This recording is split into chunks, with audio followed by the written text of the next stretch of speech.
Assalamualaikum warahmatullahi wabarakatuh.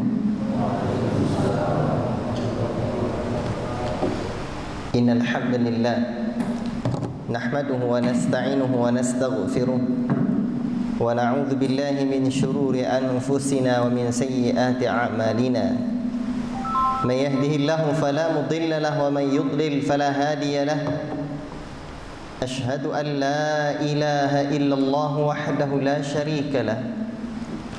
Wa ashhadu anna Muhammadan abduhu wa rasuluh. Ya ayyuhalladzina amanu taqullaha haqqa tuqatih wa la tamutunna illa wa antum muslimun.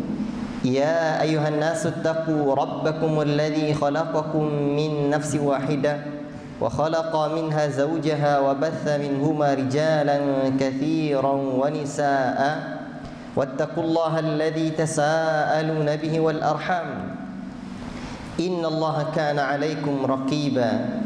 Ya ayyuhalladzina amanu taqullaha wa qulu qawlan sadida yuslih lakum a'malakum wa yaghfir lakum dhunubakum wa man yuti'illaha wa rasulahu faqad faza fawzan 'azima. Amma ba'd, fa inna asdaqal hadithi kitabullah wa khairal hadi hadi Muhammadin sallallahu alaihi wasallam wa syarrul umur muhdatsatuha wa kullu muhdatsatin bid'atun wa kullu bid'atin dhalalatun wa kullu dhalalatin finnar.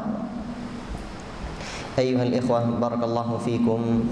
Syukur kita kehadirat Allah Rabbuna Jalla fi'ula, Allah yang senantiasa memberikan kita nikmat sehingga pada hari ini kita memasuki hari yang ke-9 dari bulan Muharram 1442 Hijriyah. Sahabat-sahabatku yang kucintai kerana Allah Subhanahu wa taala, bulan Muharram adalah bulan yang pertama daripada bulan Hijriyah. Allah Subhanahu wa taala telah menjadikan ada tempat-tempat yang mulia, demikian pun dengan waktu-waktu yang Allah taala muliakan. Seperti tempat yang Allah muliakan mana? Al-Haramain, Mekah dan Madinah. Di sana ada Masjidil Haram, ada Masjid Nabawi, dan ada masjid-masjid yang lain di berbagai belahan dunia. Dan masjid ini adalah khairul biqa', sebaik-baik tempat yang ada di muka bumi Allah Ta'ala. Demikian pun Allah Subhanahu wa Ta'ala telah mengutamakan sebagian waktu atas sebagian yang lainnya. Seperti apa? Seperti bulan Ramadan dibandingkan dengan bulan-bulan yang lainnya. Demikian pula juga dengan hari Arafah, adalah hari terbaiknya dunia ini. Dan juga hari Jumat adalah penghulu dari sekalian hari. Dan ada hari-hari yang lain, dan di antara hari yang dimuliakan, hari yang ada keutamaannya adalah hari-hari di bulan Muharram, atau bulan yang memiliki keutamaan adalah bulan Muharram, di mana Allah Subhanahu wa taala berfirman di dalam Al-Qur'an tentang bulan ini. Inna iddatash syuhuri 'indallahi 12 syahran. Sesungguhnya Allah Subhanahu wa taala, sesungguhnya jumlah bilangan bulan menurut Allah ialah 12 bulan. Fi kitabillahi yawma khalaqas samawati wal arda minha arba'atu hurum. Sebagaimana dalam ketetapan Allah pada waktu Allah menciptakan langit dan bumi ini. Jadi Allah Ta'ala sudah tetapkan bilangan 12 bulan itu sebelum kita ada. Di saat Allah Subhanahu wa taala menciptakan langit dan bumi ini. Dan Allah Subhanahu wa taala menyebutkan minha arba'atu hurum. Dan di antara 12 bulan itu ada bulan yang disebut dengan bulan haram, bulan yang mulia, bulan yang disucikan oleh Allah Subhanahu wa taala. Dzalika ad-dinul qayyim. Itulah ketetapan atau agama yang lurus. Fala tadlimu fihinna anfusakum, maka janganlah kamu menzalimi dirimu dalam bulan yang 4 itu. Wa qatilul musyrikina kaffatan kama yuqatilunakum kaffah. Maka janganlah kamu dan perangilah kaum musyrikin semuanya sebagaimana mereka pun memerangi kamu semuanya. Wa'lamu annallaha ma'al muttaqin, dan ketahuilah sesungguhnya Allah bersama orang-orang yang bertakwa. Inilah yang menunjukkan di antara keutamaan bulan Muharram. Jangan menzalimi diri kalian pada bulan itu. Juga di mana Rasulullah sallallahu alaihi wasallam menyebutkan az-zamanu qad istadara ka hay'ati yauma khalaqallahu as-samawati wal arda. Sesungguhnya masa itu berputar seperti keadaannya pada hari Allah menciptakan langit dan bumi. As-sanatuna asyara syahran, dan 1 tahun itu ada 12 bulan, minha arba'atu hurum, dan 4 bulan, 4 dari yang 12 itu disebut dengan bulan haram. Salasatun mutawaliyat, dan ada 3 bulan yang berurutan, yaitu bulan Dzulqa'dah, bulan Dzulhijjah, dan bulan Muharram. Dzulqa'dah wa Dzulhijjah wal Muharram wa Rajab, dan ada 1 bulan yang lain yang disebut dengan bulan Rajab. Ya.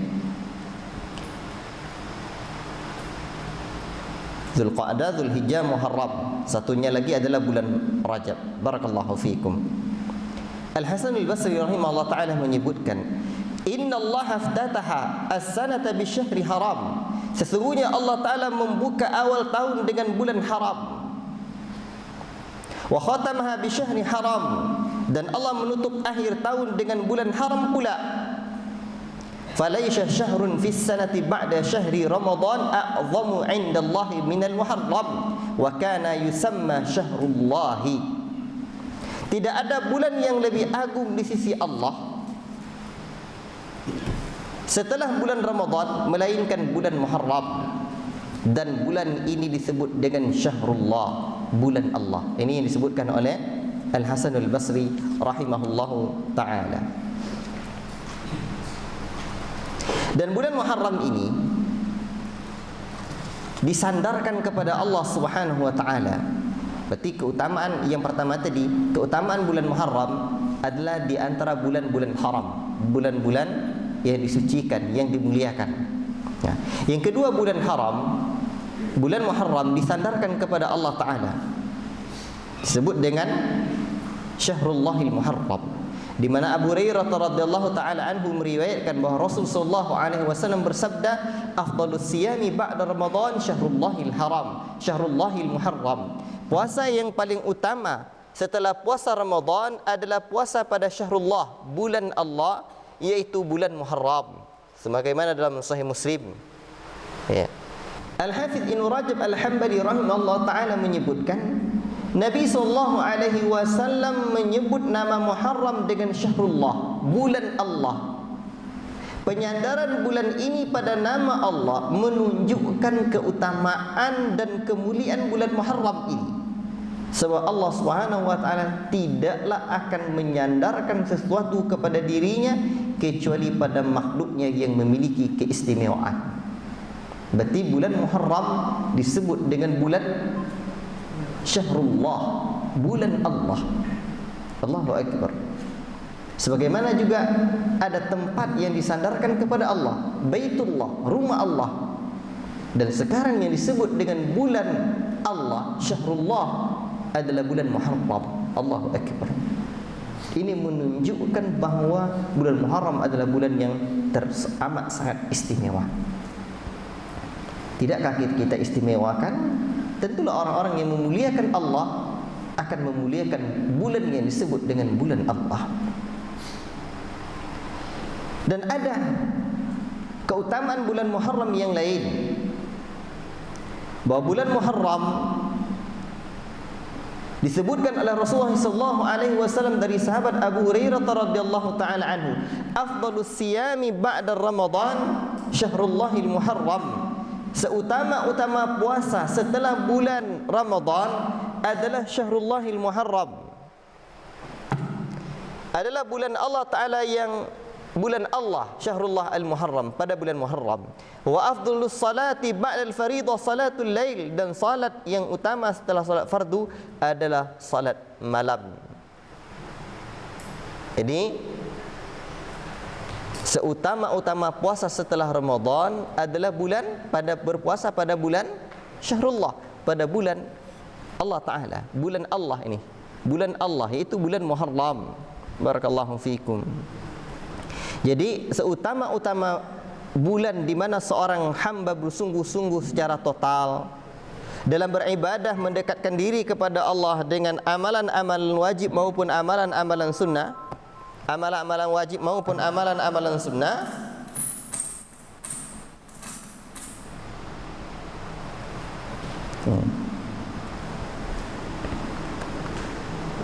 ya. Baik.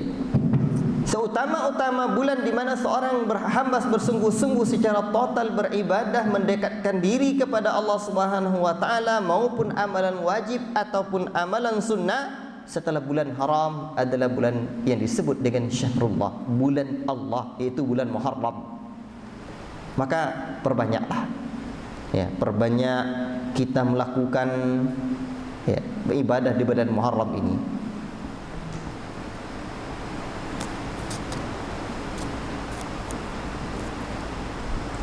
Kemudian amalan apa saja yang dianjurkan pada bulan-bulan Muharram ini?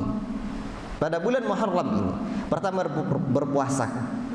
Afdhalus siyami ba'da Ramadan syahrullahil muharram. Sebagaimana dalam sahih Muslim tadi, bahwa seutama-utama puasa setelah bulan Ramadan adalah bulan Muharram. Jadi dianjurkan berpuasa. Namun sebagian para ulama menjelaskan tidak boleh berpuasa sebulan penuh dalam rangka meneladani Nabi sallallahu alaihi wasallam, karena beliau tidak pernah berpuasa sebulan penuh kecuali hanya pada bulan Ramadan. Ya, sebulan penuh beliau berpuasa hanya pada bulan Ramadan. Adapun pada bulan Muharram beliau tidak.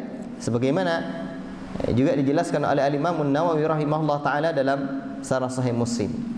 Dan pembahasan ini saya ambil dari bukunya Ustadzuna Yazid hafizallahu taala tentang ritual amalan, ritual sunnah setahun.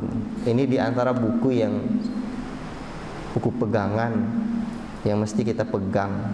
Baik.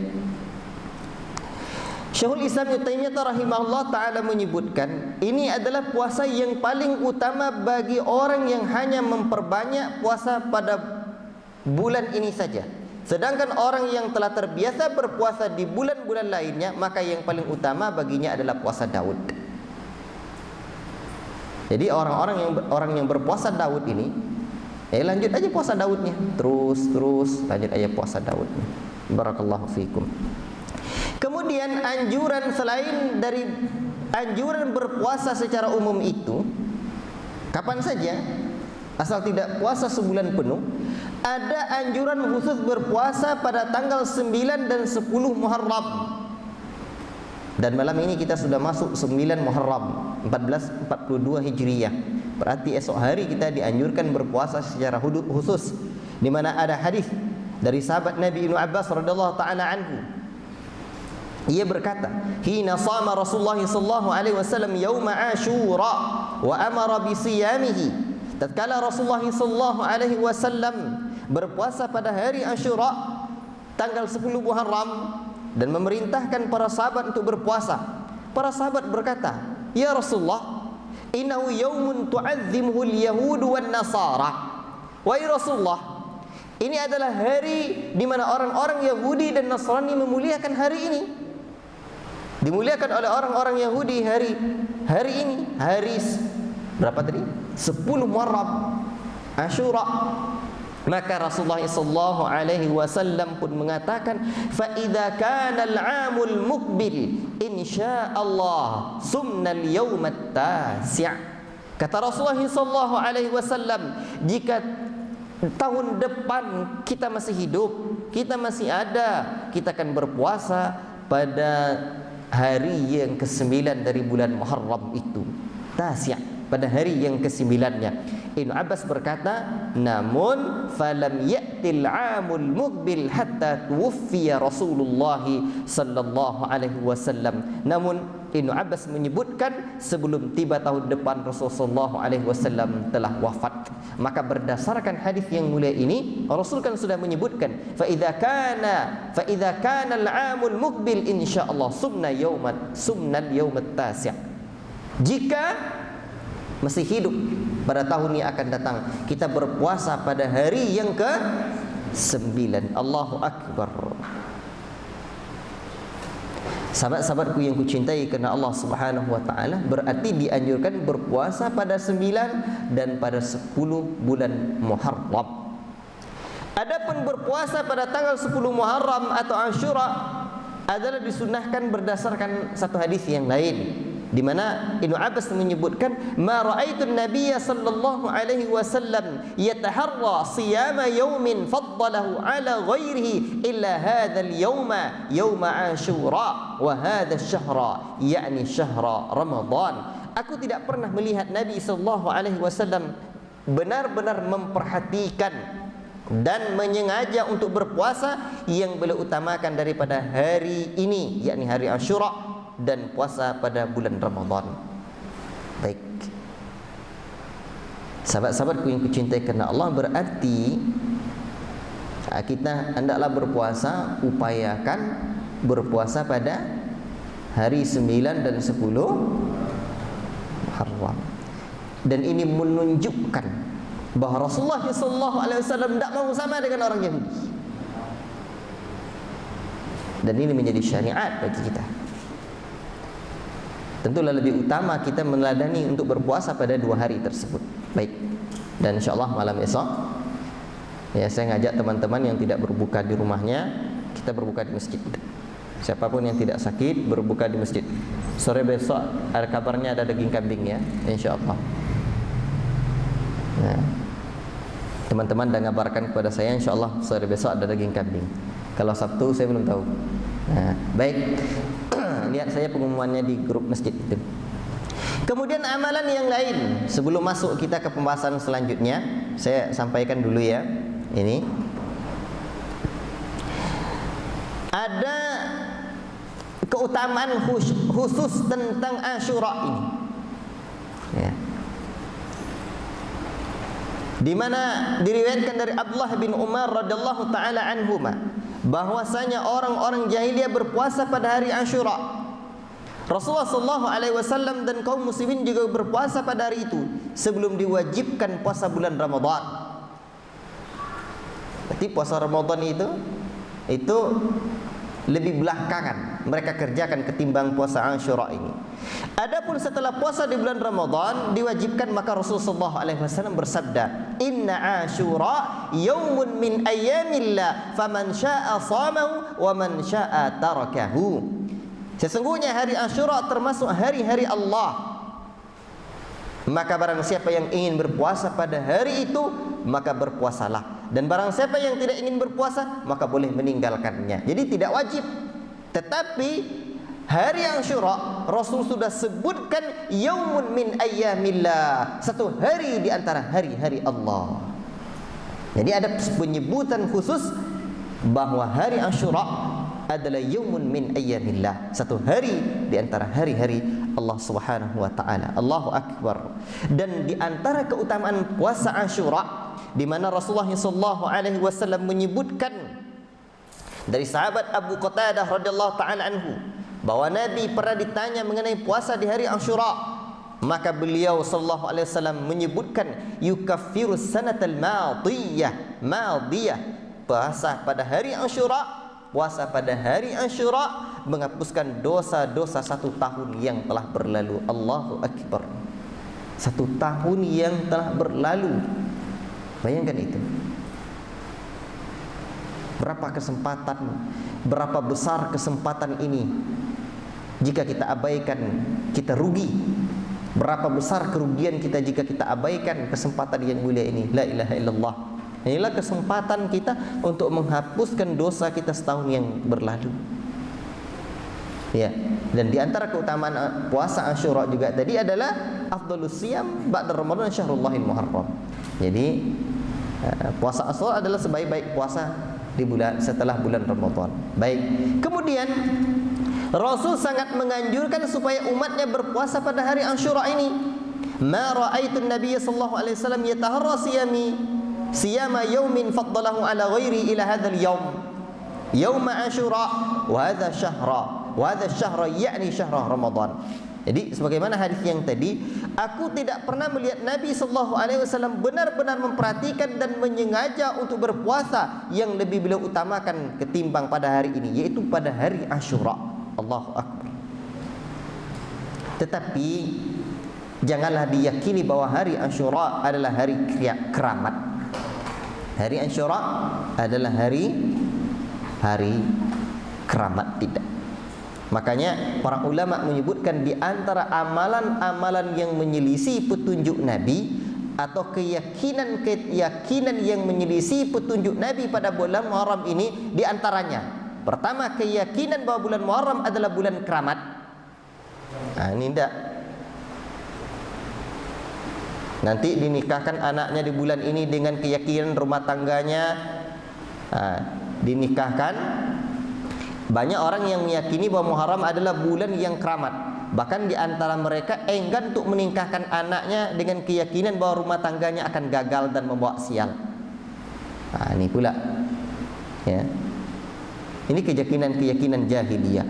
Demikian pula Nabi SAW dahulu tidak memperingati tahun baru Hijriyah. Sebab disebut dengan tahun Hijriyah itu setelah Nabi meninggal dunia. Di zamannya Umar bin Khattab radhiyallahu taala anhu. Ya, sebagaimana saya sebutkan dalam khutbah Jumat yang lalu ya. Kemudian menghidupkan malam pertama bulan Muharram secara khusus dengan beribadah. Ini juga tidak, Nabi sallallahu alaihi wasallam tidak contohkan demikian. Ya, demikian pula ada keyakinan kita puasa awal tahun. Ini juga tidak. Secara umum silahkan berpuasa masuk bulan Muharram, untuk berpuasa dipersilahkan, tapi ada keyakinan puasa masuk awal tahun ini tidak dicontohkan oleh Nabi sallallahu alaihi wasallam. Demikian pun ada doa awal tahun dan akhir tahun ya. Salat Asyura, doa hari Asyura ya.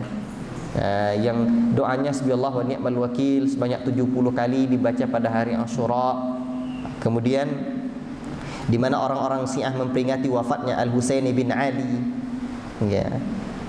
Mereka mengadakan acara upacara ratapan dan kesedihan dengan turun ke jalan dalam rangka mengenang wafatnya Husain.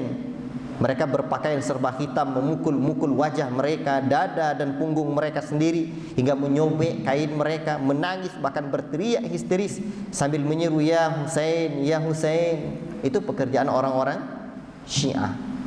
Dan ketika nanti tiba bulan Muharram, 10 Muharram, mereka memukuli tubuh mereka dengan mencambuknya dengan pedang hingga berlumuran darah, dan mereka menganggap perbuatan tersebut merupakan ibadah dan syiar Islam. Ini tidak.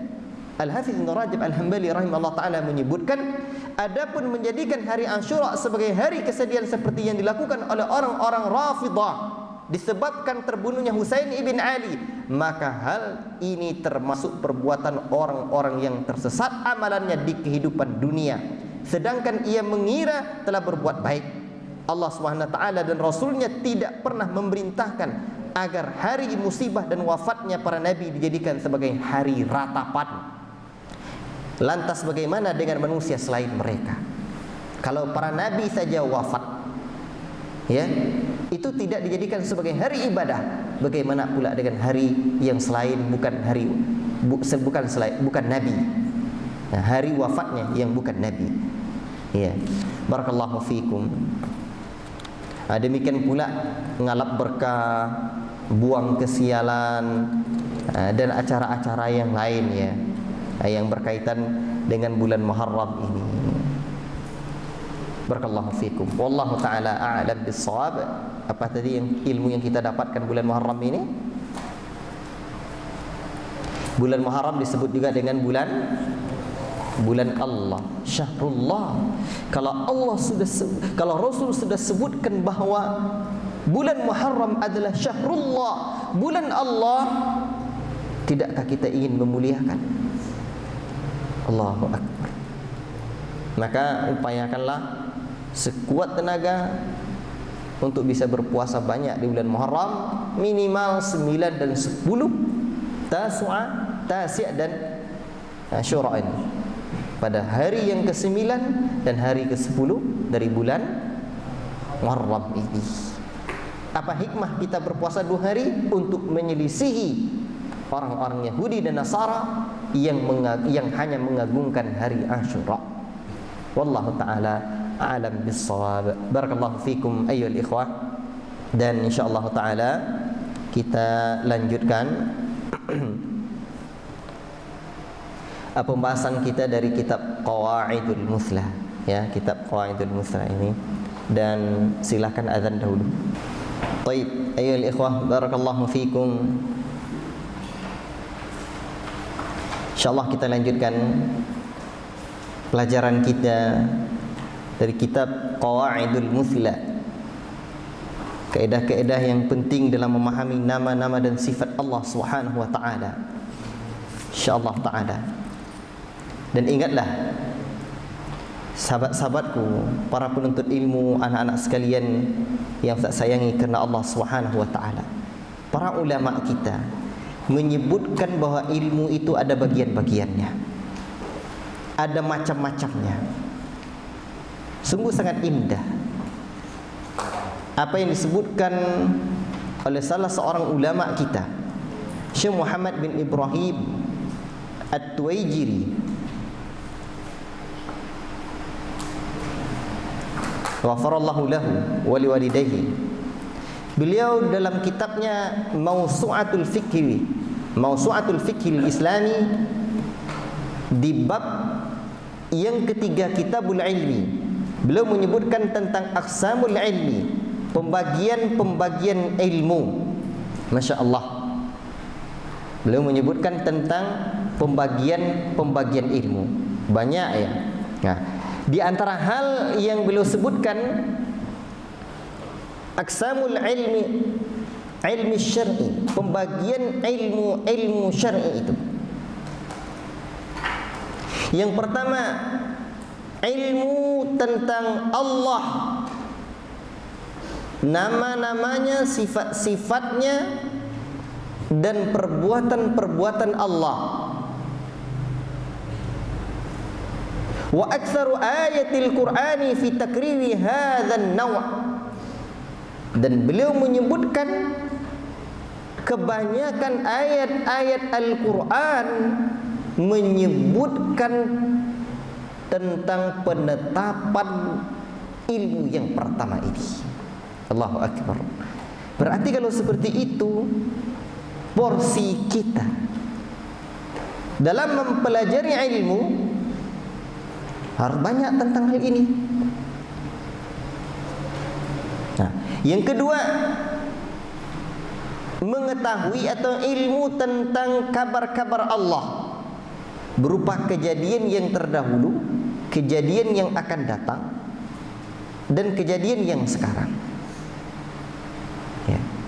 Dan yang ketiga adalah ilmu tentang perintah Allah dan Rasulnya, berupa amalan-amalan hati seperti iman, yakin, tawakal, dan semisalnya. Baik, yang ingin saya ingatkan bahwa ternyata ayat Allah sebagaimana disebutkan oleh Syekh ini di dalam Al-Quran banyak menyebutkan tentang nama Allah, tentang Allah, nama-nama Allah, sifat-sifat Allah, dan perbuatan-perbuatan Allah. Allahu Akbar. Berarti mempelajari tentang hal ini, tentang nama Allah, perbuatan Allah, sifat Allah, mesti kita utamakan. Dan dengan inilah keimanan itu masuk ke dalam hati kita. Sahabat-sahabatku yang kucintai kerana Allah Subhanahu wa taala, ketika ini tidak kita perhatikan, banyak kekurangan-kekurangannya dalam diri kita. Di bagian sebelumnya Syekh juga menyebutkan al-ulumu bi'i'tibari manfaatiha naw'an. Ilmu-ilmu itu jika dipandang dari sisi manfaatnya, maka ia ada dua. Yang pertama, ilmu yang menyempurnakan jiwa seseorang. Ilmu yang menyempurnakan jiwa atau kepribadian seseorang. Allahu Akbar. Dan yang kedua, ilmu yang tidak menghasilkan kesempurnaan jiwa kita. Manakah ilmu yang menyempurnakan kesempurnaan jiwa kita, yang menyempurnakan jiwa kita? Beliau menyebutkan wahwal ilmu billah, dan ilmu yang menyempurnakan jiwa kita itu adalah ilmu tentang Allah. Saya ulangi. Syekh Muhammad bin Ibrahim At-Tuwaijiri ghafarallahu lahu wa liwalidayhi menyebutkan di dalam kitabnya yang sangat indah, Fiqhul Islami, Mawsu'atul Fiqhil Islami, ensiklopedia fikih Islam, di bab yang ketiga Kitabul Ilmi, beliau menyebutkan aqsamul ilmi, pembagian atau macam-macam ilmu. Dan di antara hal yang beliau sebutkan dari pembagian ilmu, aqsamul ulumi bi'tibari manfaatiha, macam-macam ilmu jika dipandang dari sisi manfaatnya. Beliau menyebutkan nau'an, ada dua. Al-awwal, yang pertama, ilmu yang menyempurnakan, ilmun takmulu an-nafsu bihi, ilmu yang menjadi sempurnalah jiwa seseorang dengannya, ilmu yang menyempurnakan jiwa kita. Dan yang kedua, ilmun la yahsulu lin nafsi bihi kamal, ilmu yang tidak menghasilkan kesempurnaan jiwa. Pertanyaannya, manakah ilmu yang menghasilkan kesempurnaan jiwa itu? Beliau menyebutkan wahwal ilmu billah, ilmu yang menghasilkan kesempurnaan jiwa itu adalah ilmu tentang Allah, wa asma'ihi, dan ilmu tentang nama Allah, wa sifatihi, dan sifat Allah, wa syar'ihi, dan ilmu tentang syariat Allah. Dan ilmu yang tidak menghasilkan kesempurnaan jiwa adalah semua ilmu yang tidak mengapa kita tidak mempelajarinya. Ilmu kabar, ilmu berita, ilmu-ilmu yang lain lah misalnya, itu tidak perlu. Maka sekarang ilmu yang menjadikan jiwa kita sempurna, inilah yang harus kita tekuni. Beliau menyebutkan urutannya: mengenal Allah, nama-namanya, sifat-sifatnya, syariat Allah. Itu agama inilah. Selain ilmu agama, tidak menyempurnakan jiwa kita. Barakallahu fikum. Baik, ini saya ingatkan diri saya dan kita bersama untuk terus menekuni ilmu tentang Allah ini. Sangat penting sekali. Baik. Dan tulisan beliau ini saya masukkan dalam tulisan saya yang berjudul Pengantar Ilmu, ya. Catatan penting seorang thalibul ilmi dalam memetik mutiara-mutiara indah di lautan ilmu. Barakallahu fikum. Kemarin sampai apa pembahasan kita dari kitab Qawaidul Muthla ini? Mana catatannya? Buka catatannya dulu.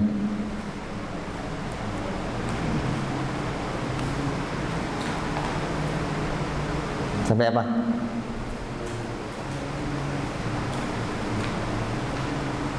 Baik, saya menjelaskan tentang tauhid, rububiyah dan uluhiyah. Makna tauhid rububiyah itu saya sebutkan ada 3. Silakan. Apa itu? Makna tauhid rububiyah itu ada 3. Allah yang menciptakan, terus Allah yang menguasai, Allah yang mengatur. Masya Allah, barakallahu fiik. Ini bagus sekali. Berarti al-khaliq, menciptakan, al-milk, yang memiliki atau yang menguasai, al-mulk, at-tadbir, yang mengatur atau tadbir, pengaturan, al-khaliq, al-malik, al-mudabbir. Ini 3 makna dari tauhid rububiyah. Atau dalam bahasa lain, tauhid rububiyah ada 3 makna. Yang pertama, menciptakan, menguasai, dan mengatur. Memiliki atau menguasai dan mengatur. Baik. Kemudian tauhid uluhiyah disebut juga dengan tauhid tauhid apa?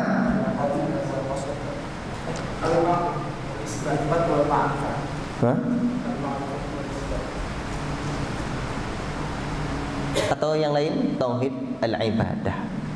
Tauhid al-ibadah, ya. Atau belum saya sebutkan kemarin nih ya, itu pembagian tauhid disebutkan oleh Imam Ibnu Qayyim rahimahullah taala. Tapi di sisi lain, tauhid uluhiyah disebut juga dengan tauhid al-ibadah. Baik. Tauhid dari sisi Imam, dari penyebutan Al-Imam Ibnu Qayyim terbagi kepada 2. Yang pertama, yang kedua, ya ini dia, at-talaq wal qasad. Baik. Famanzilatu fid dini 'aliyatun, kedudukan al-asma' wa sifat atau tauhid al-asma' wa sifat 'aliyatun, dalam agama ini tinggi sekali. Wa ahammiyatuhu 'azimatun, dan urgensinya sangat agung sekali. Wa la yumkinu li ahadin, tetapi dalam satu kitab disebutkan wala yumkinu ahadan. Sebenarnya wala yumkinu ahadun. Kalau di syarah Fathul Ali a'la syarah qawaid al-musnad ini, Ubayd al-Jabiri menyebutkan dengan kalimat li ahadin. Wala yumkinu li ahadin an ya'budallaha 'ala wajhil akmal, dan tidaklah mungkin seseorang itu bisa beribadah kepada Allah secara sempurna hatta yakuna ala ilmin bi asma'illahi ta'ala, hingga dia betul-betul berilmu tentang nama-nama Allah dan sifat-sifatnya. Allah. Liya'budahu ala basiratin, agar dia bisa beribadah kepada Allah berdasarkan basirah. Baik. Sahabat-sahabat yang mencintai Allah, di sini Syekh menyebutkan satu kalimat, wala yumkinu ahadun, atau wala yumkinu li ahadin, tidaklah mungkin seseorang an ya'budallaha 'ala wajhil akmal, bisa beribadah kepada Allah secara sempurna. Dari penggalan kalimat ini bisalah kita pahami bahwa ada ibadah yang sempurna dan ada ibadah yang tidak sempurna.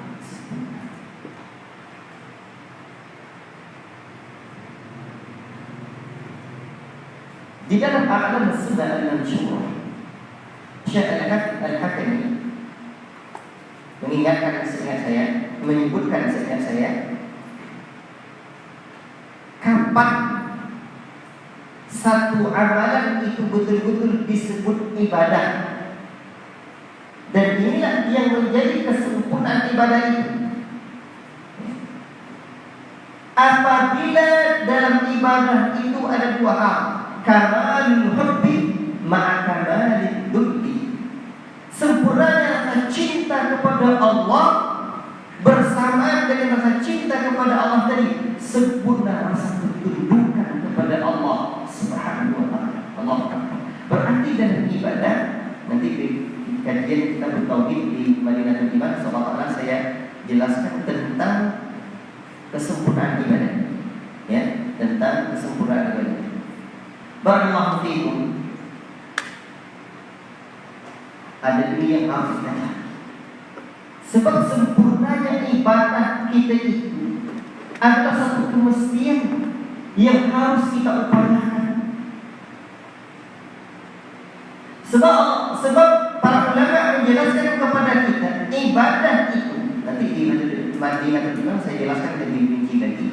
Yang disebut dengan ibadah adalah ismun jami'un li kulli ma yuhibbu Allah wa yarda min aqwali wal af'ali adh-dhahirati wal batinah. Satu kumpulan nama yang mencakup bagi perkara yang dicintai dan diridai oleh Allah, berupa perkataan dan perbuatan yang zahir dan yang batin. Berarti ibadah itu ada yang zahir dan ada yang batin. Tidaklah sempurna ibadah kita yang zahir ini, tidaklah sempurna ibadah kita kecuali sempurna yang zahir dan yang batin ini. Rasulullah SAW mengajarkan kita ibadah yang zahir. Tidakkah Rasulullah juga mengajarkan ibadah yang batin? Tidak mengajarkan kita. Makanya kalau ada nanti Pak jumpa orang-orang yang jenggot, orang menyembah bani, katanya itu tak ada batin gajinya, tak ada, tak masuk ceritanya dia kaji seperti ini, katanya kaji pagi. Jadi para ulama itu juga menjelaskan ibadah batin. Cuma kadang-kadang kita ini kan juga terlalu ungkapan-ungkapan itu terlalu alergi kita. Ungkapan-ungkapan itu terlalu alergi kita mendengarkannya. Nah, sebenarnya saya menemukan dalam kitabnya semua mata Tuhaijiri ini menyebutkan tentang, juga beliau menyebutkan tentang ilmu laduni. Nah, tentang ilmu laduni. Kita kalau sudah dengar ilmu laduni, betul juga bahwa pemahaman kebanyakan orang-orang tentang ilmu laduni itu dan lain-lain, entah kemana-mana nanti berkata tentang Allah, tentang ilmu, tanpa apa yang diucapkan oleh Allah dan Rasulnya, tanpa ilmu yang datang dari Allah dan Rasulnya. Tapi Syekh Muhammad Ibrahim At-Tuwaijiri menyebutkan darajatul husuli ala ilmi, derajat pencapaian ilmu ini. Pertama, ilmu jari, ilmu yang tampak. Wa huwa kullu ma yudriku bil hawasi kasmi wal basari wal aqli. Dan ilmu ini adalah ilmu yang bisa didapatkan oleh panca indera, pendengaran, penglihatan, dan akal. Dan yang kedua, ilmu khafi, ilmu yang tersembunyi. Wa huwa ma yabutu fil qulubi tahirati min kadri dunya. Dan ilmu yang tersembunyi ini adalah ilmu yang tumbuh di hati yang suci dari kotoran-kotoran dunia dan badan yang sudah suci dengan ketaatan, tumbuh di atas makanan yang halal. Itu dinamanya ilmu. Kemudian beliau juga menyebutkan, beliau menambahkan keterangannya, apabila badan ini sudah bersih dari yang haram, ya, kemudian ikatan-ikatan dunia ini tidak ada lagi, maka tumbuhlah yang seperti itu. Kemudian beliau menyebut yang ketiga, ilmu laduni, wa huwa ma yahsulu lil 'abdi min ghairi wasitatin bal bil ilhamin min Allah. Beliau menyebutkan yang ketiga adalah ilmu laduni, ilmu yang didapatkan oleh seorang hamba tanpa perintah, tetapi dengan ilham yang datang dari Allah Subhanahu wa taala. Dan ini kata beliau, wa dzalika thamaratul ubudiyyah as-sadiqati. Dan ini adalah buah atau hasil ibadah yang jujur, yang benar, yang murni karena Allah Subhanahu wa taala. Wal mutaba'atul hasanah, mengikuti kebaikan-kebaikan. Wasidqu ma'allah, jujur bersama Allah, ikhlas kepada Allah, kesungguhan yang sungguh. Allahu Akbar. Ketundukan kepada Allah Subhanahu wa taala. Kemudian ikut dengan sunnah Nabi. Allah bukakan baginya ilmu yang disebut dengan ilmu laduni. Tetapi ingat, ilmu laduni dengan makna yang betul, bukan ilmu laduni nanti dapat dia tak salat-salat, dia tak puasa-puasa, dia tak pergi salat Jumat, bahkan nanti katanya dapat dari mana? Dapat dari ilmu laduni. Nanti tak salat dia. Apakah ilmu laduni namanya seperti itu? Makanya sebisa Ibnu Taimiyah Allah Taala menyebutkan dalam kitabnya Al-Furqan baina awliya Allah wa baina awliya Rahman wa awliya Syaitan wa awliya Syaitan. Ada perbedaan. Beliau menjelaskan satu kitab tentang perbedaan wali-wali Allah Ar-Rahman dan wali-wali Syaitan. Wali Syaitan dapat ilmu laduni tetapi dari Syaitan yang membisiki. Tetapi ada makna ilmu laduni yang lain yang betul. Seperti yang dibawa oleh Syekh ini, ilmu yang lahir dari hati seseorang, ilham dari Allah, tapi cocok dengan sunnah, sesuai dengan petunjuk Nabi, sesuai dengan Quran dan sunnah. Ini kalau tak ada, barakallahu fikum. Dari mana didapatkan? Dari hati yang suci. Pengenalan kepada Allah, ma'rifatullah, mengenal Allah, nama-nama dan sifat-sifatnya. Barakallahu fikum. Mudah-mudahan paham ya. Nah, tidak seperti orang-orang sufi ya, yang tak kemana-mana. Makanya nanti apabila masuk kampung, masuk pelosok dan pedesaan, nanti kalau orang tua-tua kita jumpa kaji kalau dapat tasawuf mantap tadi. Katanya pengajian kalau tak ada tasawufnya tidak mantap. Bilang saja pakai tasawuf Pak. Itu bisa. Kata Imam Syafi'i, man tasawwafa fi awal an-nahar lam yajid dhurru wajadahu ahmaqa. Kata Imam Syafi'i rahimahullah taala, tidaklah seseorang yang mempelajari ilmu tasawuf di awal siang belum masuk ke zuhur, engkau akan dapat dia jadi orang bodoh alias dungu. Bisa mana bisa pakai ilmu tasawuf? Nah, tengok dulu. Nanti orang tua-tua kita ini apabila kita sebutkan seperti itu di awal-awal, mereka kaget. Mereka akhirnya menyangka kita memang salafi kaji. Salafi apa? Bahasa Minang kan bahasa kita ini seperti ini memang satu lapis. Tidak pakai, tidak ada yang dalam dan tidak pakai batin. Makanya cara menghadapi yang seperti itu untuk di awal silakan mungkin ya kita sebutkan perlu tak tasawuf ibadah itu Pak cenderung seperti gulai. Kalau gulai tak terasa garamnya mana lo kan masuk nanti ya akhir baru barakallahu fikum. Ada dua orang datang pada saya di sini, persis dekat kebakar sekarang dulunya. Saya dapat beliau dari Malaysia. Beliau ada pondok lagi. Dia dirayu sama abangnya, kalau kamu mau belajar ilmu tasawuf datang ke pakai ini. Ya. Ya katanya saya. Karena saya ini kan pernah mempelajari itu, jadi nanti bisa saya luruskan. Jadi babang ini pakai taktik datang ke sini. Ditanyanya banyak hal. Dia tak mau kajian-kajian seperti tak mau. Dia mau kajiannya kajian empat mata. Ini yang jadi masalah. Jadi nanti kalau ada orang-orang seperti itu, ikuti aja irama dia. Anda dia, ikuti saja.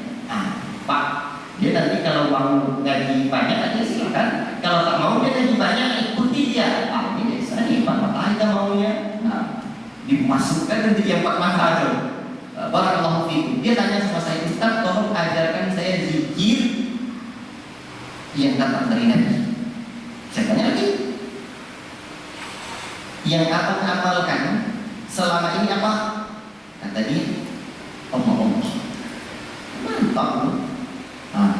Saya bilang sama dia, Bang, saya punya saran. Ini kan saya buat secara umum. Kan kita punya ijazah amal ya dari Ibu Sita, kitab para ulama ya. Zikir itu ada dua. Satu zikir Allah, dua zikir ya Allah. Kalau zikir Allah sanadnya hanya sampai kepada Al-Imam An-Naqsabandi. Ya. Tetapi kalau ya Allah, ini kan doa ya Allah, itu sampai kepada Nabi. Silakan mana mau pilih. Kalau mau sampai sama Nabi, ya Allah. Jadi dari sana Allah itu bid'ah, itu yang tak bisa diterima oleh telinga ya Allah. Jadi harus pandai-pandai. Kan simpel saja. Ya Allah, doa. Tapi memang kalau sudah dasar akidahnya tidak betul, dia amalkan ya Allah, malam-malam berikutnya dia bermimpi Pak. Katanya masuk nih pikir dia dan ya Allah, ada pula mimpi-mimpinya. Begitulah. Memang betullah bahwa akidah itu yang paling utama dibersihkan. Walaupun zikirnya zikir sunnah, maka akidahnya tidak betul, Anda tidak entah kemana-mana pergi. Barakallahu fiikum. Baik.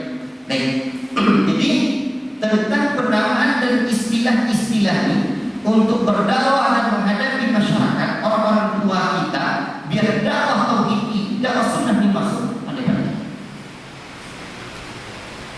Makanya nanti jangan pula dibilang itu kalau Ustaz berdakwah itu dia boleh mengikuti tasawuf katanya. Padahal kata dibawakannya kalam para ulama ilmu tasawuf itu berdasar dari Buddha. Ini Ustaz tak betul disesatkan. Itu kan tak paham konteks. Baik, kok sampai sini? Apa tadi yang saya sebut pertama? Tentang ibadah itu ada yang zahir dan ada yang batin. Maka bagaimana pula sempurna ibadah kita kalau tak ada batinnya, tak ada yang di dalam. Kalau hanya duduk tegak di sini saja. Maka oleh sebab itu penting kita ingat. Dan sempurnanya ibadah batin itu apabila di dalam hati kita tertanam hal-hal yang menjadikan dia sempurna. Dan yang menjadikan dia yang sempurna yang pertama adalah tauhid, memahami nama-nama dan sifat Allah, menetapkan nama-nama dan sifat Allah. Makanya di dalam Mawsu'at Fiqhul Qulub, ya, Muhammad Muhammad Tajiri juga menyebutkan ensiklopedia amalan hati. Yang pertama adalah fikih tauhid. Amalan-amalan hati yang pertama tauhid. Kita lanjut. Hatta yakuna ala ilmin bi asma'illahi ta'ala wa sifatihi liya'budahu ala basiratin, agar dia bisa beribadah kepada Allah di atas basirah, di atas ilmu. Seperti dalam firman Allah kan begini, qul hadhihi sabili ad'u ila Allah ala basiratin ana wa man ittaba'ani. Katakan hai Muhammad, hadhihi sabili, inilah jalanku yang lurus, ad'u ila Allah, saya berdakwah kepada Allah ala basiratin, di atas ilmu. Seperti yang sering saya sebutkan, ciri-ciri dakwah al-sunnah, ciri-ciri dakwah as-salafiyah, berdakwah di atas ilmu dan berdakwah di atas tauhid. Ini pentingnya ilmu. Di dalam surah Al-Fatihah kan kita disebutkan ihdinas siratal mustaqim siratal ladzina an'amta 'alaihim ghairil maghdubi 'alaihim waladdallin. ketiga golongan manusia, kata Syekh Fauzan. Orang-orang yang mun'am, yang diberi nikmat. An'am alaih. Yang kedua maghdub, yang ketiga wadud. Orang-orang yang Allah beri nikmat mun'am, mereka lah para sahabat. Beribadah dan berilmu dan beribadah. Orang-orang dhalun, orang-orang yang maghdub, berilmu tidak beribadah. Dan orang yang dhalun beribadah tanpa ilmu. Yang berilmu tidak beribadah adalah orang-orang Yahudi. Yang beribadah tanpa ilmu adalah orang-orang Nasrani. Makanya kata para ulama, ada sifat yang seperti sifat Yahudi. Siapa itu? Berilmu tapi tidak beribadah. Ada sifat yang seperti sifatnya orang Nasrani, beribadah tapi tidak berilmu. Jadi apapun ilmu dahulu. Man abada aw da'a bi ghairi ilmin kana yufsid akthar mimma yuslih. Umar bin Aziz menyebutkan, siapa yang berdakwah atau beribadah tanpa landasan ilmu, maka dia lebih banyak merusak ketimbang memperbaikinya. Jadi apapun la taqfu ma laysa laka bihi ilmun. Jangan ngomong, jangan buat kecuali di atas ilmu. La tuqaddimu baina yaday Allahi wa rasulih. Jangan dahului Allah dan Rasulnya. Jangan dahului Allah dan Rasulnya. Makanya kata para ulama, af'alu kadza bi qaulillahi kadza. Saya mengerjakan amalan ini karena ucapan Allah begini. Saya mengerjakan amalan ini karena ucapan Rasul begini. Apapun ciri-ciri seseorang itu berupaya menjadi pengikut generasi salafus saleh, berbuat, berkata berdasarkan ilmu. Tidak lain. Qala Allah Ta'ala berfirman, walillahi asmaul husna fad'uhu biha. Dan milik Allah ada nama-nama yang indah, fad'uhu biha, maka berdoalah kamu dengan nama-nama yang indah itu. Ayat Allah Subhanahu wa Ta'ala ini sangat indah sekali. Ayat Allah Subhanahu wa Ta'ala ini sangat indah sekali. Di sini Allah Subhanahu wa Ta'ala menyebutkan kata walillah dan milik Allah lah.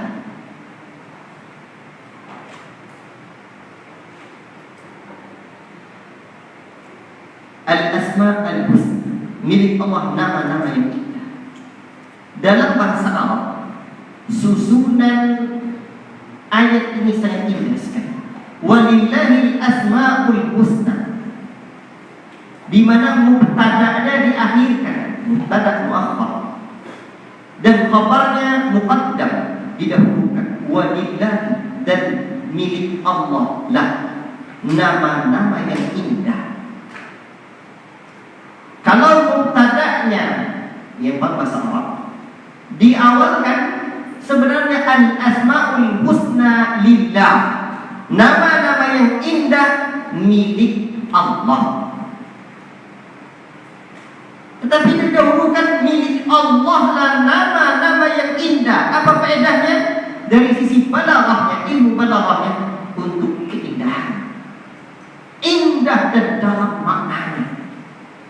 Coba dengar. Yang Allah sebutkan begini, walillahi asmaul husna, dan milik Allah lah nama-nama yang indah. Kan indah susunan kalimat itu. Tetapi nama-nama yang indah milik Allah kan lebih dalam yang pertama tadi, lebih indah yang pertama tadi. Jadi Al-Quran itu balaghahnya luar biasa. Keindahan tata bahasa Al-Quran itu menakjubkan. Dan yang kedua, dari sisi usul fikih, dia juga untuk al-hasr, pembatasan. Jadi didahulukan mubtada, diakhirkan mubtada, yang didahulukan khabarnya, itu untuk pembatasan. Jadi milik Allah lah nama-nama yang paling indah itu, pembatasan. Yang lain tidak memiliki nama yang husna. Tapi banyak juga Ustaz nama orang yang indah. Ini faedah, itu faedah yang pertama. Masuk lagi faedah yang kedua. Husna dalam bahasa Arab itu disebut dengan kalimat apa? Isim tafdhil. Ya, untuk sebuah menunjukkan yang paling baik yang tidak bisa kita nalarkan keindahannya. Jadi milik Allah lah nama-nama yang paling indah dan keindahannya tak bisa kita nalarkan dengan akal pikiran. Jadi itu faedah kalimat husna. Jadi yang paham bahasa Arab nikmat sekali. Allah tak sebutkan ahsan atau hasan, tapi kalimatnya husn. Allah tak sebutkan hasannya. Dia kenapa husna? Karena dia jamak taksir. Husna ini untuk muannats, al-asma itu jamak taksir. Jadi Allah tak sebutkan dengan hasan, kalimat hasan, tapi dengan husna, kalimat yang paling indah, yang paling afdal, yang paling baik. Berarti milik Allah lah, hanya milik Allah nama-nama yang paling indah. Berarti semua nama-nama Allah itu husna, paling indah. Allah bisa paham ya? Jadi, dan di dalam ayat ini faedah juga Allah menggunakan kata al-asma, jamak. Jamak itu banyak, berarti nama-nama Allah Ta'ala itu banyak. Yang Allah dan Rasulnya sebutkan ada 99 dalam satu riwayatnya, tapi yang lain masih ada lagi. Makanya nama-nama Allah Ta'ala itu tidak terbatas. Tidak hanya 20 sifat, maka penetapan 20 sifat itu tidak dikenal dengan generasi sahabat Nabi Sallallahu Alaihi Wasallam. Barakallahu fiikum. Baik. Walillahil asmaul husna fad'uhu biha. Dan hanya milik Allah Ta'ala lah nama-nama yang paling indah. Fad'uhu biha, maka berdoalah kalian dengan nama-nama yang indah. Dan kalimat doa di sini itu bisa beribadah. Makanya makna fad'uhu biha, bisa beribadahlah kalian dengan nama Allah Ta'ala yang indah itu, atau berdoalah kalian dengan nama-nama Allah Ta'ala yang indah. Coba kita lanjutkan dahulu. Wahada, dan ini yashmulu doa al-mas'alah wa doa al-ibadah, dan ini terkandung doa masalah dan doa ibadah. Ini harus dipahami Pak. Doa itu ada dua kata para ulama. Saya baca dulu. Fa doaul mas'alah, adapun doa masalah, masalah itu bisa diartikan dengan meminta. An tuqaddima baina yaday matlubika min asma'illahi ta'ala ma yakunu munasiban. Engkau memohon permohonan, ya. Engkau mendahulukan sebelum permohonanmu dengan menyebutkan nama-nama Allah Ta'ala yang sesuai. Kita sebutkan nama-nama Allah Ta'ala sebelum permohonan kita itu yang sesuai dengan permohonan kita. Misal, antakuna, engkau berkata, ya Ghafur ighfirli, wahai Zat yang Maha Pengampun, ampuni aku. Jadi antuqaddima, engkau mendahului baina yaday matlubika, sebelum permohonanmu, min asma'illahi ta'ala, satu di antara nama-nama Allah Ta'ala ini, ma yakunu munasiban, yang sesuai. Misalkan ya Ghafur ighfirli, wahai Zat yang Maha Pengampun, ampuni aku. Berarti kita menyebut ya Ghafur. Kemudian wa ya Rahim irhamni, wahai Zat yang Maha Penyayang, pengasih, sayangi aku. Ya Hafid ihfadni, wahai Zat yang pemelihara, pelihara diriku. Wa nahmidani, dan yang semisalnya. Jadi jelas ya. Berarti ini disebut dengan doa masalah. Kita dahului dalam permohonan kita itu, atau kita dahulukan kita dahulukan dalam permohonan kita itu dengan menyebut salah satu nama Allah yang sesuai dengan permohonan kita. Ya salam salim, wahai memberikan keselamatan, selamatkan aku. Ini contohnya. Baik, yang kedua, wa du'aul ibadah, dan doa ibadah, an tata'abbada lillahi ta'ala bi muqtada hadhihi asma'. Engkau beribadah kepada Allah dengan konsekuensi nama-nama Allah Ta'ala yang maha indah ini.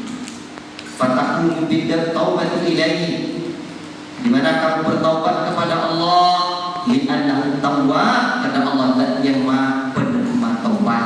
Berarti Allah penerima taubat, lalu bertaubat kita, berarti kita beribadah kepada Allah sesuai dengan konsekuensi nama itu.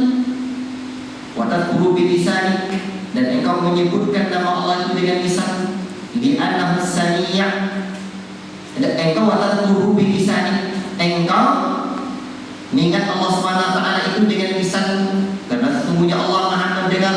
Wa tata'abbada lahu bi jawarika, dan engkau beribadah kepada Allah dengan anggota tubuhmu, li'annahu basir, karena Allah Ta'ala itu Maha melihat. Kita jaga lisan kita. Apa sebab kita jaga? Karena Allah Maha mendengar. Kita berzikir kepada Allah dengan lisan kita. Apa sebab? Karena Allah Maha mendengar.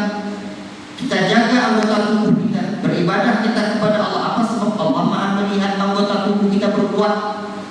Wa takhshahu fi sirri, dan kamu takut kepada Allah dalam waktu kesendirian, waktu tidak ada orang, kesunyian, li'annahu latiful khabir, sebab Allah Zat Maha Halus lagi Maha mengetahui, dan bahkan dan seterusnya. Jadi ini namanya doa ibadah. Baik, masih kurang paham? Insyaallah ada waktu nanti saya jelaskan. Tidak ada pertemuan berikut saya dirikan. Sekarang saya ingin masuk ke dalam doa. Doa. Nanti pentinglah saya jelaskan dulu nih, ya. Doa.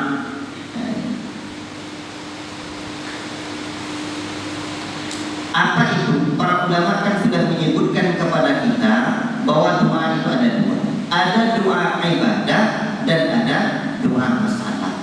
Dan yang disebut dengan doa ini dalam ayat ini bisa berarti bukan doa pada umum biha, bisa berarti beribadahlah kepadanya.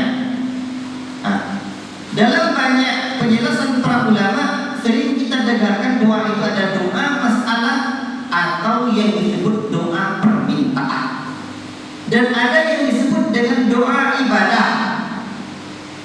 Ya doa ibadah.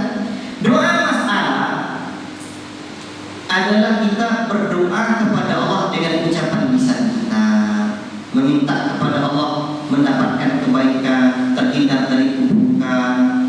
Ini sudah dipahami oleh kebanyakan kaum muslimin. Ada doa ibadah. Doa ibadah ini semua jenis ibadah yang kita lakukan itu pada hakikatnya adalah doa. Semua jenis ibadah yang kita lakukan itu hakikatnya adalah doa. Buktinya, kalau kita bertanya kepada seorang yang beribadah kepada Allah, apa tujuanmu mendirikan sholat? Apa tujuanmu berpuasa, menunaikan zakat? Maka ia akan menjawab, aku bermaksud dengan ibadah ini agar mendapatkan ridho Allah, selamat, terbebas dari hukum-hukumnya. Sehingga pada hakikatnya seseorang yang beribadah kepada Allah juga sedang meminta kepada Allah agar Allah terima ibadahnya.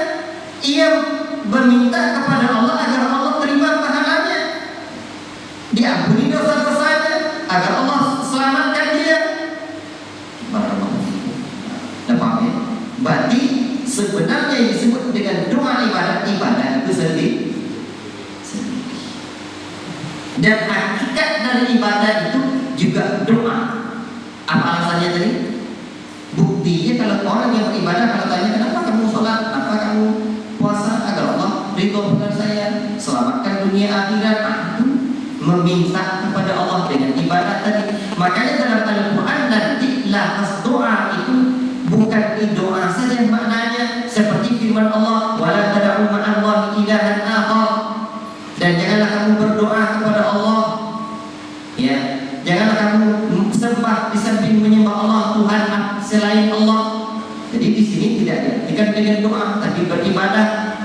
Demikian juga seperti firman Allah, wa annal masajida lillahi fala tad'u ma'allahi ahada. Dan sesungguhnya masjid-masjid itu kepunyaan Allah, janganlah kamu berdoa kepada Allah dan kepada yang lainnya dalam masjid itu.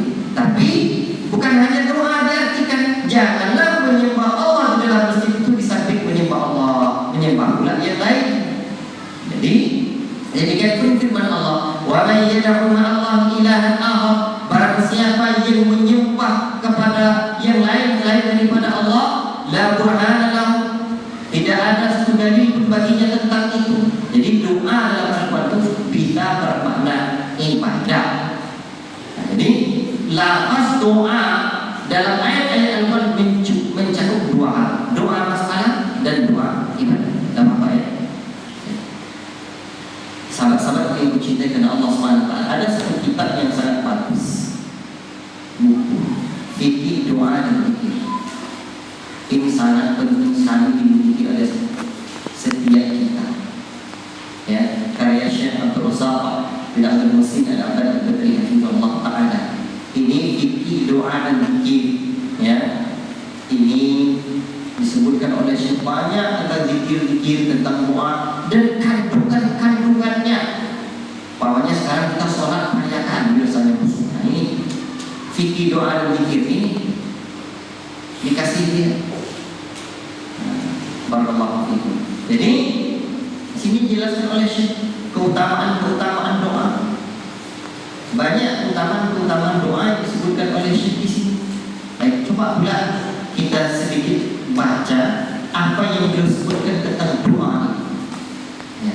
Karena doa itu sesuatu yang menakjubkan. Syekh menyebutkan doa itu di mana Rasulullah SAW menyebutkan doa huwal ibadah.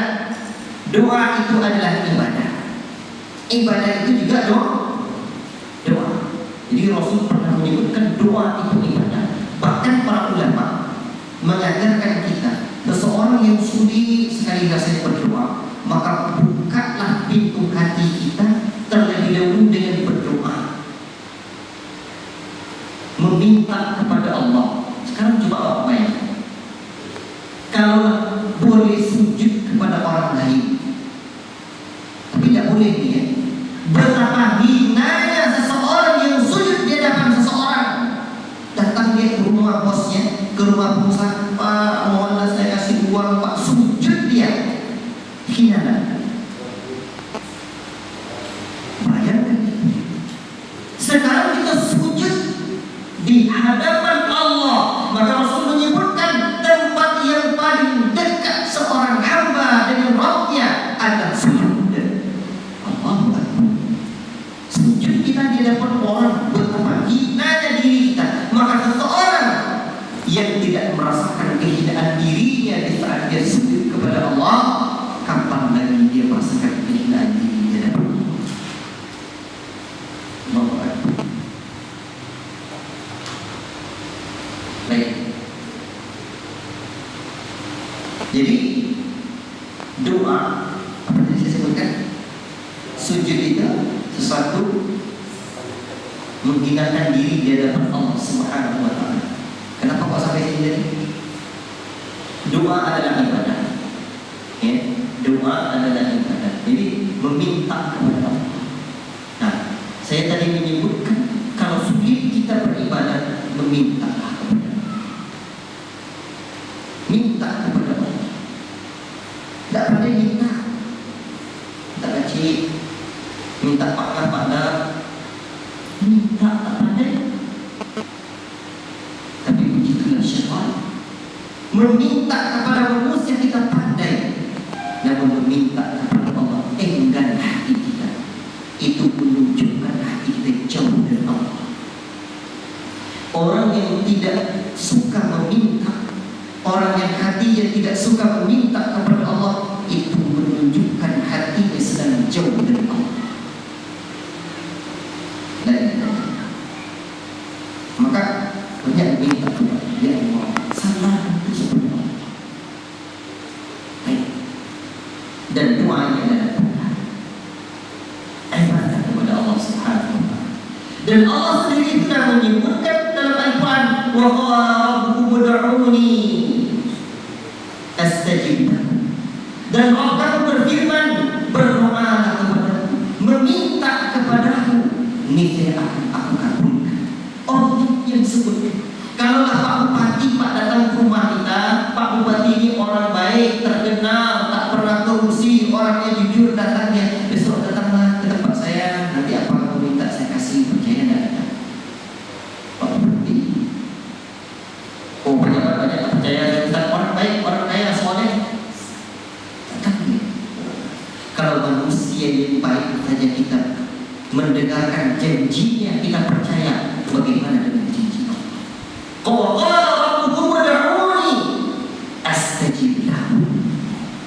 Rabbku telah berkata, ud'uni, memintalah kepadaku, astajib lakum, saya akan penuhi, akan berikan. Apa segalanya?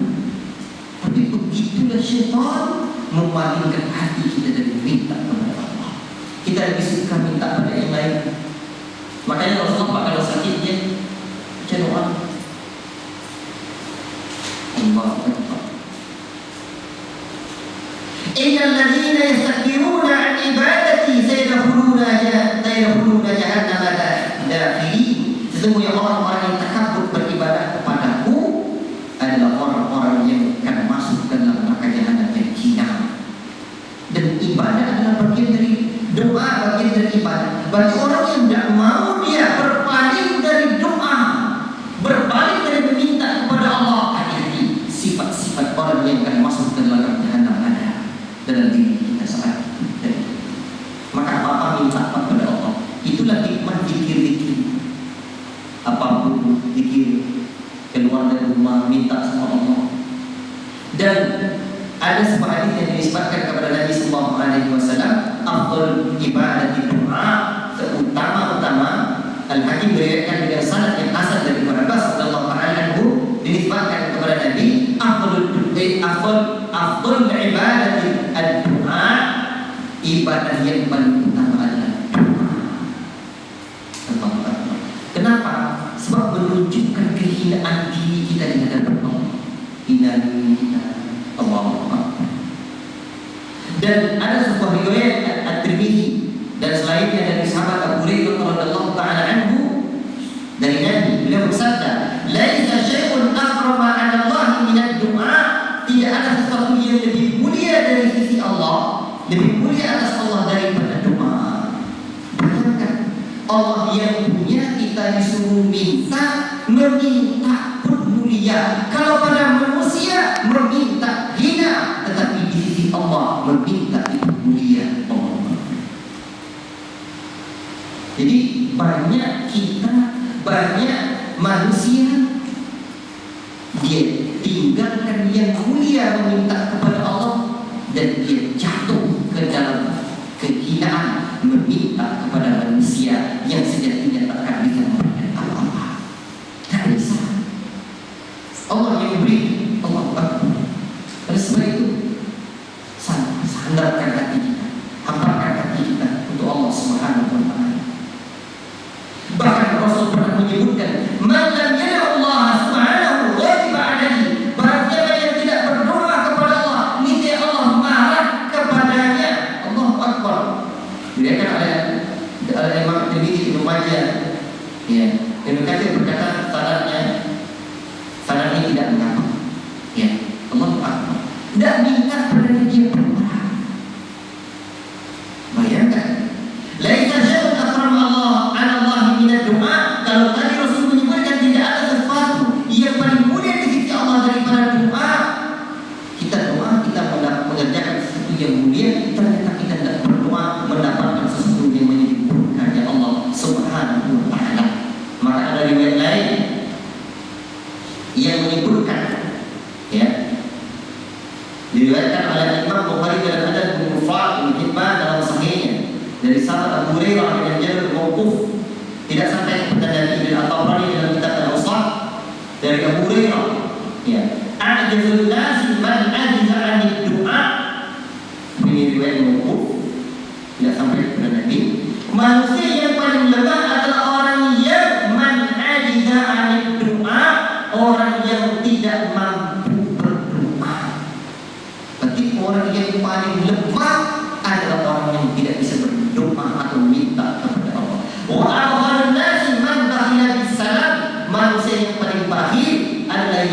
takhir dalam mengucapkan salam. Ya, sampai para sahabat dulu apabila mereka berjalan berdua, lalu ada pohon yang satu ke kanan, satu ke kiri. Terpisah sedikit oleh pohon itu, nanti jumpa lagi ya wajah mereka mengucapkan salam. Baik. Di sini disebutkan bahwa orang yang paling lemah adalah orang yang lemah berdoa.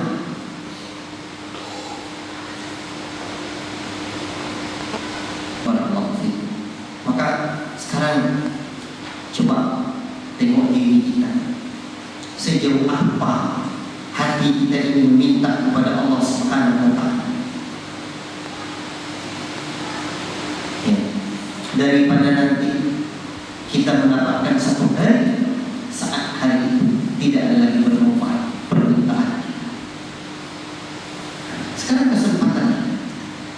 Bahkan Nabi sallallahu alaihi wasallam bersabda dalam Sahih Bukhari dan Muslim, yadullahi mal'ah la taghizuha nafaqatun sahabul laili wan nahar afara'aytum ma anfaqa rabbukum mundu khalaqa as-samawati wal arda fa innahu lam yaghid ma fi yadihi. Tangan Allah Subhanahu wa taala belum tidak berkurang pada nafkah, berkurang di malam hari dan siang hari. Apakah kamu tidak melihat apa yang dinafkahkan Rabb kamu sejak mencipta langit dan bumi? Sungguh itu belum mengurangi apa yang ada di tangan kanannya Allah. Allah yang memberikan nafkah makhluk ini sejak Allah menciptakan langit dan bumi. Tangan Allah itu penuh, tidak ada berkurang. Mintaan Allah pastikan berikan. Makanya ada sebuah hadis, idza da'a ahadukum fala yaqul. Apabila seorang kamu berdoa, maka jangan berdoa Allahumma firli in syi'ta. Ya Allah, ampunilah aku jika Engkau mau. Walakin liya'zimil mas'alata wa yu'ajjilil rahmata.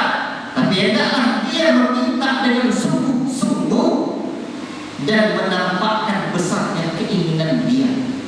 Ya. Fa inna Allah la yata'adhamu syai'un. Tidak ada sesuatu yang paling agung baginya sampai dia menahan dirinya dan memberikan. Baik. Berarti kalau doa itu dengan setengah-setengah, ya Allah. Kan ada orang bilang, kalau dia jadi Allah, ya kalau tak ya Allah. Kalau dalam meminta, dia berbeda. Kalau dalam berdoa, ya Allah kasih, ya Allah. Beda dengan tawakal dia sudah serahkan diri pada Allah, ya Allah. Sekiranya baik dunia, ya memang doa itu ada doa yang menjadi pilihan istikharah, ada doa yang meminta pilihan kita. Itu perlu disadarkan kepada Allah pilihan kita. Tetapi sudah Allah tetapkan itu seperti mohon ampunan, adanya pelampuni, ya Allah ampunilah kalau tak hendaklah. Pokoknya Allah janjikan pahala, kalau Allah beri pahala ya lah, kalau tak hendaklah. Yang seperti itu duniawi. Ini Allah kasih, ya kalau tak ada. Tapi kalau itu pahala, kalau itu amalan, ada kalau Allah kasih pahala ya lah, kalau tak ada, ya seperti itu. Nah, itu bedanya. Barakallahu fiikum. Baik. Ada masih banyak lagi tentang keutamaan doa ini. Silakan dibaca ya. Dan saya tutup dengan satu hadis, dua hadis tentang doa ini. Inna Allah hayyun karimun yastahi min 'abdihi idza rafa'a yadayhi ilayhi ay yaruddahuma sifra. Di mana ada sebuah riwayat dalam Sunan At-Tirmidzi, Abu Daud dan yang lainnya, sesungguhnya Allah Maha Pemalu lagi Maha Pemurah.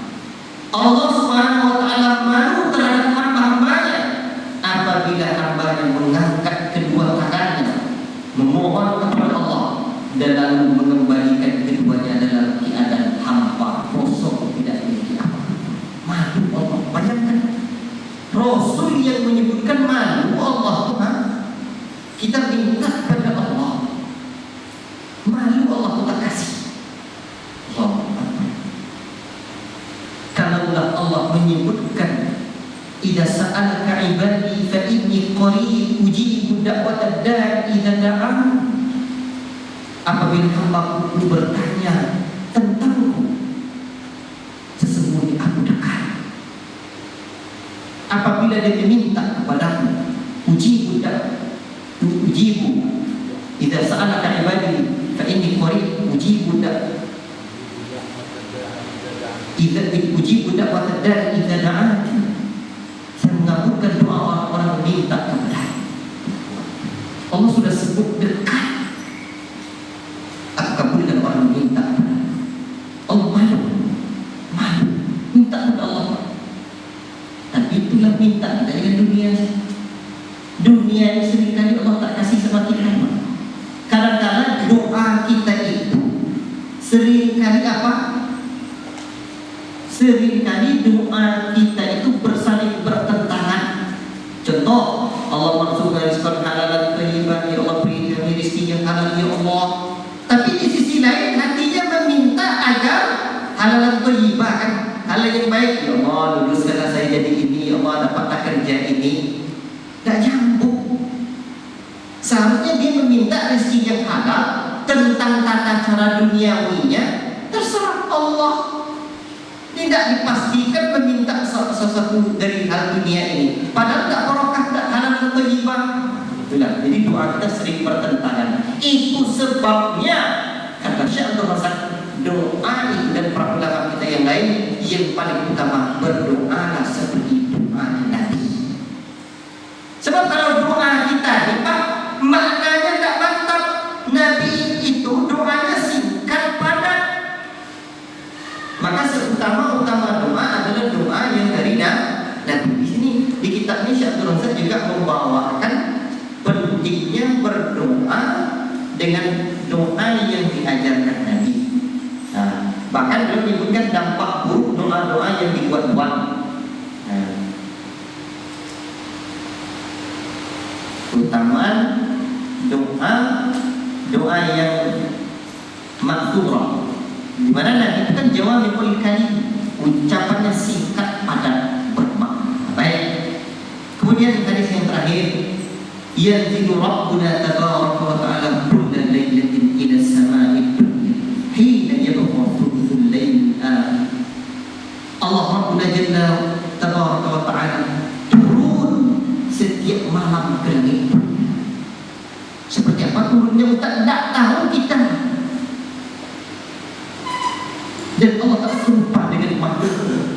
Hina yabqa thuluthul lail al-akhir, di sepertiga malam yang terakhir. Lalu apa kata Allah? Fayaqul man yad'uni fa astajib lahu. Siapa yang meminta kepadaku, niscaya akan kukabul. Man yas'alni fa u'tiyahu. Siapa yang meminta kepadaku, siapa yang berdoa kepadaku, aku kabulkan. Siapa yang meminta kepadaku, niscaya akan kuberi. Man yastaghfirni fa aghfir lahu. Siapa yang mohon ampun kepadaku, niscaya akan aku ampuni. Inilah waktu tempat yang paling utama berdoa. Khalwat dengan Allah, khalwat dengan Allah. Kata para ulama, bersumi-sumi dengan Allah. Barakallahu fiikum. Apalagi tugas kita banyak.